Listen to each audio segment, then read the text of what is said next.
6 గ్యారెంటీలు అన్నాడు. 6 గ్యారెంటీలో ఒక గ్యారెంటీ వచ్చినట్టు కొడుతుంది. ఒకటి 25,000 గృహలక్ష్మి అన్నాడు. గృహలక్ష్మి లేదు. ఇంకా గ్యాస్ పైసలు అన్నాడు. గ్యాస్ పైసలు కూడా కొంతమందికి పడతలేవు. ఆయన 3 అయిపోయి 4 అయిపోయినా బస్ ఫ్రీ నడుస్తుంది. ఇది కరెంట్ ఫ్రీ వస్తుందా? మరి కరెంట్ ఫ్రీ వస్తుంది. ఇక్కడ కొంతమందికి వస్తే కొంతమందికి వస్తలేదు.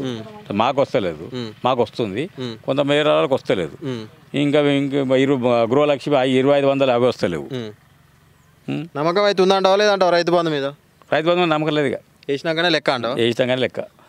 ఒకసారి వస్తాయని నమ్మకం. అయితే ఇట్లా లోల్ బెటర్ అంటావు. ఇంతకుముందు నాకు కేసీఆర్, ఇప్పుడున్న రేవంత్ రెడ్డి రైతుల విషయంలో లోల్ బెటర్. రేపు డబ్బులున్న సంసారం ఆయన చేసిండు. ఎవరు? కేసీఆర్. ఇప్పుడు డబ్బులు లేని సంసారం ఈయన చేస్తున్నాడు. ఇప్పుడు ఈయననే బెటర్ అనుకోవచ్చు. ఇప్పుడు వాళ్ళు చెప్పింది నిజమేనా? ఉత్తకుండా చేతిలో పెట్టిపోయిండు అంటున్నాడు. వాస్తవం అది, వాస్తవం అది. ఉత్తకుండా చేతిలో పెట్టిపోయిండు. ఇప్పుడు అది చేసిండు, రుణమాఫీ చేసిండు. ఇప్పుడు 32 కోట్ల ఉండే అంట.